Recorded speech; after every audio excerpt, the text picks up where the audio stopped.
Vale, vamos a desgranar esto. A ver, imaginemos una situación súper cotidiana. Vas a una tienda a devolver una camisa defectuosa. Ajá, lo típico. Sí, lo típico. El encargado la mira, te dice que no cumple la política de devoluciones y te manda a casa. Claro, te quedas con la camisa. Pues al día siguiente, le das esa misma camisa a un amigo, le pides que le cambie la etiqueta del precio y le mandas a la misma tienda. A ver si hay suerte. Exacto, con la esperanza de que esta vez el encargado no se dé cuenta y, bueno, a ver si cuela y la acepta. Suena ridículo, ¿verdad? Totalmente absurdo. Pues resulta que esta misma lógica, pero a una escala de millones de euros, de miles de toneladas de hormigón e infraestructuras masivas, es exactamente lo que está ocurriendo en la provincia de Burgos con la energía eólica. Y el encargado de la tienda, en esta analogía que haces, es la administración pública. Hoy nos adentramos en un documento técnico y legal que es, sinceramente, fascinante y que disecciona toda esta práctica. Eso es. Se trata de un extenso escrito de alegaciones que ha redactado la Asociación Mesa Eólica Merindades de Burgos. Lo han presentado ante la subdelegación del Gobierno allí en Burgos. Y el objetivo principal es paralizar la construcción de 2 nuevos parques eólicos, ¿no? Los llamados Quispe y Roda. Sí, exacto, Quispe y Roda. Estamos hablando de 2 proyectos enormes, de 52 megavatios cada uno, y están promovidos por las empresas Mevac Energía 7 y Mevac Energía 8. Madre mía con los nombres. ¿Ya ves? Pues la misión de nuestra inmersión profunda hoy es analizar cómo esta asociación local ha decidido no limitarse a la típica protesta tradicional con pancartas. Han ido mucho más allá. Empresas eléctricas. Es brutal eso. Sí, para argumentar de forma matemática y biológica que ese territorio ya ha superado su límite físico. Ya no cabe nada. Claro, es que es un documento que nos obliga a mirar un poco más allá de la simple etiqueta de energía verde. Porque, a ver, nos muestra la mecánica interna de la evaluación ambiental. Ajá. Y nos enseña cómo los promotores buscan cualquier resquicio, cualquier hueco en un mapa geográfico que, a todos los efectos ecológicos, ya no puede soportar ni un solo aerogenerador más. Pues empecemos por la cartografía, porque visualmente es lo que más llama la atención cuando lees estas alegaciones. Sí, los mapas son reveladores. Lo que el documento expone es algo que podríamos bautizar como el fenómeno de los aerogeneradores zombies. Zombies tal cual. O sea, proyectos que mueren en los despachos, pero que de alguna manera pues intentan resucitar. Quispe y Rodas se proyectan sobre un terreno que ya tiene un historial muy reciente de rechazo institucional. Así es. Todo el caso gira en torno a un proyecto anterior que se llamaba Cerevil. Este parque eólico pasó por todo el escrutinio técnico y recibió una declaración de impacto ambiental, lo que llamamos una DIA, completamente desfavorable. Y esto fue hace nada, ¿no? En enero de 2023. El análisis concluyó que los valores naturales y paisajísticos de esa zona hacían totalmente inviable la instalación. O sea, un no rotundo. Un no rotundo. De hecho, la autorización de Cerevil fue desestimada formalmente y de manera definitiva en febrero de 2025. Y aquí es donde los mapas que aporta la asociación te obligan a frotarte los ojos. Yo me quedé loco. Es que es muy fuerte. Porque demuestran que hasta 8 de los aerogeneradores que proponen ahora para Quispe y Roda se solapan de manera casi milimétrica con los del difunto proyecto Cerevil. Casi el mismo sitio. Es que el documento da cifras súper concretas. Hablan de diferencias de ubicación de apenas 48 metros en unos casos y de 45 metros en otros. Nada, a un paso. Pero a ver, para hacer un poco de abogado del diablo, un momento. Las empresas energéticas no son ingenuas. Saben de sobra que los técnicos del gobierno tienen los mismos mapas delante. Claro que lo saben. Entonces, ¿hay algún vacío legal que estén intentando explotar al mover un molino 40 metros? ¿O es pura desesperación por encontrar suelo disponible? Pues, sinceramente, tiene mucho más que ver con la saturación extrema del territorio que con un vacío legal brillante. La provincia de Burgos tiene una densidad de proyectos eólicos tan sumamente alta que encontrar un polígono con buen recurso de viento y acceso a la red es casi imposible a día de hoy. Ya no hay sitio. Exacto. Lo que las alegaciones describen es un intento literal de meter el proyecto con calzador, porque un movimiento de 45 metros en el plano de un parque eólico es irrelevante. Totalmente irrelevante. Pensemos que las palas de estos aerogeneradores modernos miden más de 70 o 80 metros de largo. 80 metros de pala, madre mía. Sí, sí. Así que un desplazamiento de 45 metros de la zapata de hormigón significa que la máquina va a operar bajo la misma sombra y sobre el mismo hábitat que la administración ya protegió hace un par de años. Claro, es la misma zona de impacto. Y sin embargo, El estudio de impacto ambiental redactado por los nuevos promotores para Quispe y Roda ni siquiera menciona a Cerevil en sus antecedentes. Hacen borrón y cuenta nueva total. Es alucinante. Pero bueno, si la administración ya dijo que no a esa coordenada exacta, ¿qué pasa con el resto del vecindario? Esa es la otra gran parte. Porque el documento de la asociación no se queda solo en el caso de Cerevil. Amplía el foco y muestra que toda esa comarca es una especie de cementerio de proyectos energéticos rechazados. Así es. Y para entender esto hay que introducir un concepto que es fundamental en el derecho ambiental. Hablamos de la memoria administrativa. Memoria administrativa, vale. El documento detalla que, muy cerca de Quispe y Roda, existen otros 4 proyectos que también se estrellaron contra una DIA desfavorable. 4 más. 4 más. Tenemos el proyecto Cerecol y un grupo de 3 parques conocido como el clúster Satalasato, que incluía a Satolá, Lajedo y Satarrubla. Y las distancias que maneja el informe son reveladoras. Quispe está a 2.660 metros del polígono rechazado de Cerecol. Apenas 2,5 kilómetros. Y Roda a unos 3.025 metros. El parque Satarrubla, que tampoco se aprobó en su momento, se proyectaba a escasos 2.167 metros de distancia. Es que están pegados. Claro, quien nos escucha podría pensar, bueno, a ver, 2 o 3 kilómetros de distancia. En términos urbanos eso es otro barrio completamente distinto, quizá el impacto no sea el mismo. Podría parecerlo, sí. Entonces, ¿por qué la asociación insiste tantísimo en estas distancias aparentemente separadas? Pues porque la fauna silvestre no entiende de planeamiento urbanístico ni de líneas divisorias en un plano de la administración, ¿sabes? Evidentemente, los pájaros no ven fronteras. Exacto. El Ministerio para la Transición Ecológica, el MITECO, rechazó ese clúster de Satalasato en agosto de 2025 precisamente por lo que denominan efectos acumulativos y sinérgicos. Ajá. Hicieron mucho hincapié en el impacto inasumible sobre poblaciones de aves y murciélagos amenazados. Y fíjate, en esa resolución, el Ministerio citó expresamente las cancelaciones previas de Cerevil y Cerecol para justificar su negativa. O sea, el gobierno básicamente dijo, oye, ya hemos evaluado esta región, ya sabemos cómo funciona este ecosistema y hemos trazado una línea roja. Exactamente. La Administración ya ha generado una especie de jurisprudencia técnica sobre ese valle o esa sierra en particular, las áreas de campeo, las rutas de alimentación de un águila o los corredores migratorios de los murciélagos abarcan radios de decenas de kilómetros. Claro, 2 kilómetros no son nada para un águila. Mover un aerogenerador 2 kilómetros hacia el este no saca a la máquina del comedor diario de esas especies protegidas. La memoria administrativa impide que los promotores traten el territorio como si fuera un lienzo en blanco cada vez que presentan un papel nuevo. Vale, hasta ahora hemos hablado de los fantasmas, digamos, de los proyectos que el gobierno logró frenar. Pero la asociación Mesa Eólica Merindades da un giro argumental muy astuto en su escrito. Sí, es una jugada brillante. Dicen, dejemos de mirar lo que se canceló y miremos la realidad de lo que sí se ha construido. Ahí duele más. Y para hacer esta radiografía de la saturación del territorio, utilizan el anejo 7, que es el estudio de sinergias. Y lo más irónico de todo es que este estudio está redactado por los propios promotores de Quispe y Roda. Sus propios datos en su contra. Con datos actualizados hasta noviembre de 2024. Y los números que arroja el propio análisis de la empresa son de verdad abrumadores. Es que le sirven a la asociación en bandeja de plata el argumento de que la capacidad de acogida de ese territorio es nula. Capacidad de acogida. Sí, no es un término poético, ni mucho menos. Es un límite ecológico y físico que determina cuánta infraestructura puede absorber un ecosistema antes de perder su funcionalidad básica y colapsar. Pues pongamos en perspectiva las cifras de ese radio de apenas 25 kilómetros alrededor de donde quieren instalar Quispe y Roda. Según los promotores, hay inventariados nada menos que 52 parques eólicos. 52. Estamos hablando de un total de 886 aerogeneradores, de los cuales 780 están físicamente dentro de ese círculo de 25 kilómetros. Es una barbaridad. Y atención porque 609 de ellos ya están en funcionamiento o autorizados. Esa es la saturación aérea, claro, pero ¿el impacto en el suelo es igual o más agresivo? Sí.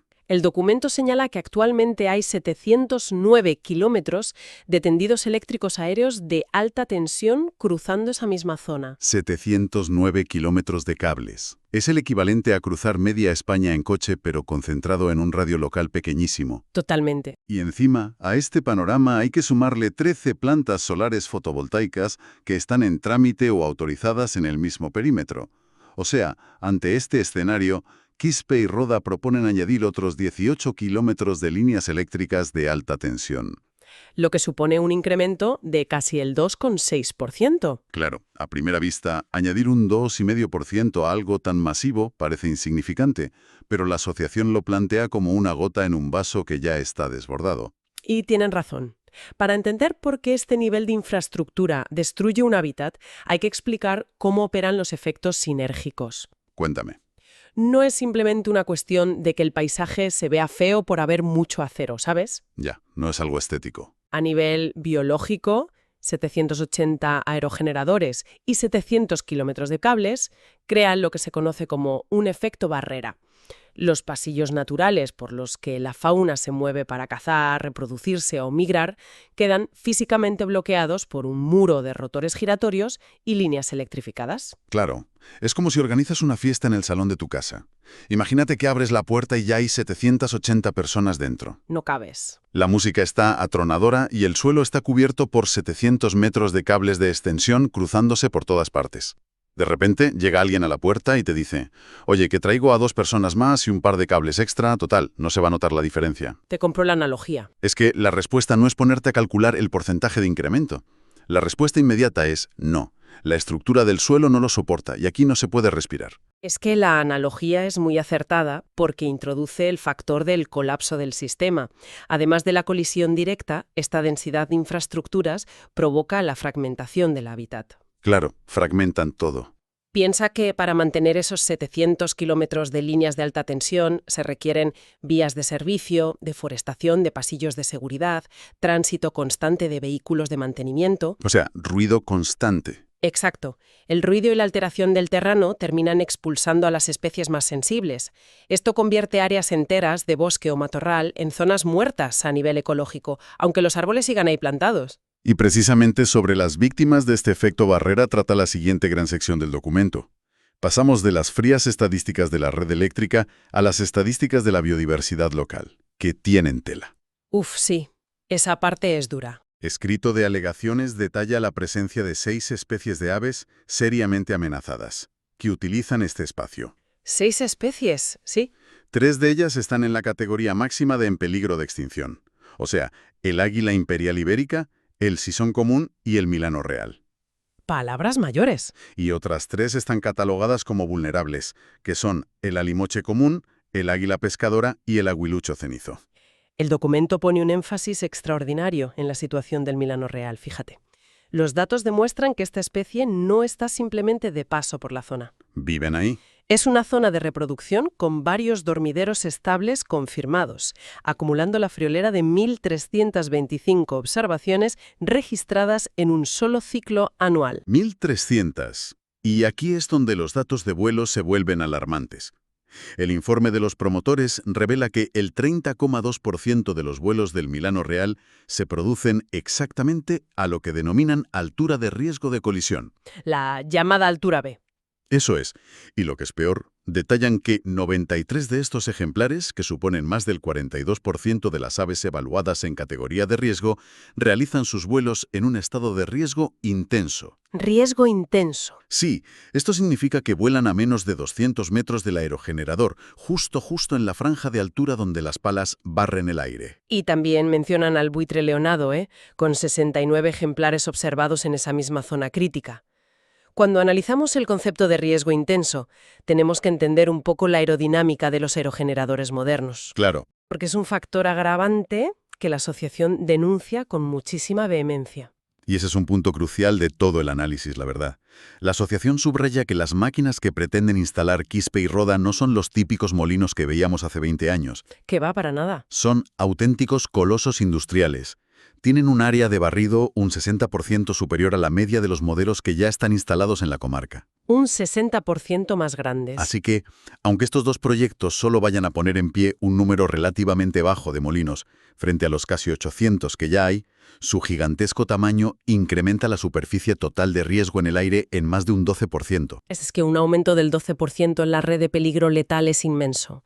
El problema de estas palas un 60% más grandes no es solo que ocupen más espacio físico. ¿Qué más hacen? Pues un área de barrido mayor implica que las puntas de las palas viajan a velocidades mucho más altas, a menudo superando los 250 kilómetros por hora. Madre mía. Sí, y esto genera unos vórtices muy potentes y cambios bruscos de presión en el aire que las rodea para especies como los murciélagos y también para algunas aves. Ni siquiera hace falta que la pala los golpee directamente. O sea, la pura presión los mata. La simple caída de presión al acercarse al rotor puede reventar sus pulmones. Es un fenómeno letal que se conoce como barotrauma. Entender esa física hace que la siguiente revelación del documento resulte incomprensible, porque la asociación señala que los propios promotores de Quispe y Roda admiten en su estudio que no tienen datos sobre la siniestralidad real de los cientos de aerogeneradores vecinos que ya están funcionando. No tienen ni idea. Exacto. O sea, no saben cuántas aves están muriendo a día de hoy. A ver si logro encajar las piezas de este rompecabezas. A ver. Tenemos máquinas nuevas y más letales, que van a aumentar el área de peligro en un 12%. Tenemos a decenas de milanos reales en peligro de extinción volando a escasos metros en la zona de riesgo intenso. Sí. Pero nadie sabe cuántos pájaros caen fulminados cada semana en los parques que comparten la misma linde. Es fuerte, sí. Esa admisión de ignorancia por parte de los promotores es precisamente lo que permite a la asociación invocar una de las herramientas más poderosas que hay en el derecho ambiental internacional, el principio de precaución. ¿Y esto cómo funciona exactamente ese principio en un tribunal o, bueno, ante la subdelegación del gobierno en este caso? Pues el principio de precaución establece que si una acción o una política tiene el riesgo de causar daños severos e irreversibles al público o al medio ambiente y no existe un consenso científico absoluto de que el daño no se producirá, pues la carga del problema recae sobre quienes proponen la acción. O sea que la empresa tiene que demostrar que no hace daño. Exactamente. En este caso, la asociación argumenta que la falta de datos empíricos de mortalidad en los parques de al lado no puede usarse como una excusa para no hacer nada, y mucho menos como una luz verde para construir. Tiene toda la lógica. Si los promotores no pueden demostrar con datos locales y reales que añadir máquinas más grandes a un entorno saturado es seguro para una especie catalogada en peligro, la Administración está obligada legalmente a denegar la autorización. Claro, ante la duda, no construyas. Ante la incertidumbre y el riesgo severo, la prioridad absoluta debe ser siempre la protección del ecosistema. Pues, resumiendo un poco el núcleo de esta inmersión profunda, nos damos cuenta de que el documento de la Asociación Mesa Eólica Merindades de Burgos es una clase magistral de cómo defender el territorio en el siglo XXI. Desde luego que lo es. Porque no están librando una batalla filosófica contra la energía renovable, ¿sabes? Nadie en ese escrito defiende que sigamos quemando petróleo o carbón. Para nada. Lo que están haciendo es utilizar la propia burocracia técnica como escudo. Han logrado articular un argumento irrefutable. Porque combinan el historial jurídico de polígonos fallidos, como Cerevil o el clúster de Satalas, con los propios datos de los promotores sobre los casi 800 aerogeneradores operativos y la grave exposición del Milano Real. Es jaque mate. Han demostrado que la palabra renovable, cuando se refiere a la fuente de energía, no exime a una infraestructura industrial gigante de tener límites espaciales inflexibles. Claro, porque el viento o el sol pueden ser recursos renovables e infinitos, pero el suelo, los corredores biológicos y la paciencia del medio rural tienen un límite clarísimo. Muy claro. Y esto nos deja con una reflexión final de gran calado para quien los escucha. Si lo pensamos históricamente, las refinerías, las minas a cielo abierto o los grandes polos petroquímicos se enfrentaron a una enorme resistencia civil y regulatoria. Sí, lo que siempre hemos llamado el rechazo a la industria pesada. Exacto. Y era precisamente por el impacto brutal y acumulativo que ejercían sobre las comunidades locales y la salud del ecosistema. Claro. Pero ahora estamos viendo cómo las infraestructuras de la nueva economía verde comienzan a chocar contra ese mismo muro de resistencia técnica y social por motivos muy parecidos, ¿no? La saturación, la fragmentación del paisaje y la pérdida de biodiversidad local. Es un ciclo que se repite. Entonces, si para salvar el clima global necesitamos industrializar a esta escala el mundo rural, ¿Cómo vamos a tener que reescribir las reglas de lo que consideramos verdaderamente sostenible en las próximas 2 décadas? Esa es la gran pregunta. ¿Podemos permitirnos diseñar soluciones macro para la atmósfera si en el proceso colapsamos la capacidad de carga de los hábitats que sostienen la vida a nivel micro? Yo estoy convencida de que no. Queda clarísimo que la transición ecológica no es solo una cuestión de cambiar la fuente de energía, sino de gestionar bien el espacio finito que habitamos. Pues con esa gran reflexión lo dejamos hoy. Muchas gracias por acompañarnos en este análisis a fondo. Sigan investigando, busquen siempre el origen de los datos y, como siempre, recuerden mirar más allá de los titulares.